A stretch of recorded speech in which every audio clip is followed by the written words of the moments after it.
আসসালামু আলাইকুম গাইস, আপনাদের জন্য একটা ভিডিও এনেছি। যারা অ্যাপসের সামনে ফটো তুলতে চান তাদের জন্য এই ভিডিও। সবার আগে ঢুকবেন প্লে স্টোরে।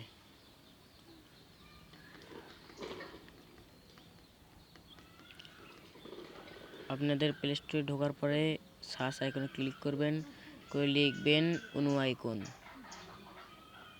আইকনে লেখার পরে তো দ্বিতীয় নম্বরের আমি দাগ দিতেছি, সেটা উপরে ক্লিক করবেন।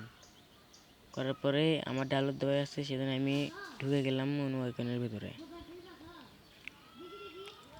একটু লোড লেভেল নেওয়ার পরে আপনার ফোনে যত অ্যাপস আছে সব অ্যাপসই এখানে শো করবে। আপনারা যেই অ্যাপসের উপরে আপনাদের ফটো তুলতে চান সেই অ্যাপসের উপরে দিতে পারবেন। আমি ফটো থুয়ে দেবো এই তো বাস সিমুলেটর। এবার আপনারা ছবি তুলেও দিতে পারেন বা গ্যালারির থেকেও দিতে পারবেন আপনাদের পিক।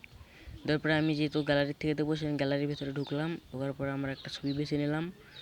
নেওয়ার পরে এই ছবি দিয়ে আমি তো উপরে দেখুন ক্লিক অপশন, সেই ক্লিক অপশনে ক্লিক করবেন। আপনারা যদি অ্যাপসের সামনে নাম দিতে চান তাহলে হয়তো দেখুন আমি গোল দাগ দিয়েছি, সেখানে ক্লিক করবেন। করার পরে আপনার নাম দেবেন। আমার নাম যেহেতু মিরাজ, সেজন্য আমার নাম দিয়ে দিলাম। দেওয়ার পরে আপনারা যদি অ্যাপসের আসল নাম দিতে চান তাহলে উপরে দেখুন আমি গোল দিয়ে দিয়েছি, সেখানে ক্লিক করেন। করার পরে তো বাস সিমুলেটর লেখা আছে, এখানে যেহেতু বাস সিমুলেটর আমি দেবো না, আমার নামই দেব, সেজন্য আমি আমার নাম দিয়ে দিলাম।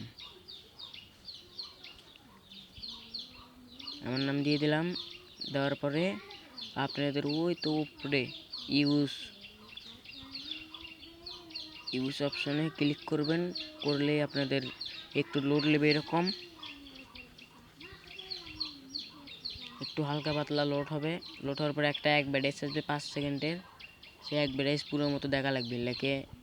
দেখে সেইখানে ক্লিক করলে আপনাদের এই তো দেখুন এখানে একটা অপশন আসবে অ্যাড। আমি অ্যাডের উপরে ক্লিক করলাম। করার পরে আমার হয়ে গেছে, আমার অ্যাপসের সামনে ছবি চলে এসেছে। যদি ভিডিওটা ভালো লাগে তাহলে সাবস্ক্রাইব লাইক করতে ভুলবেন না, কমেন্ট করবেন।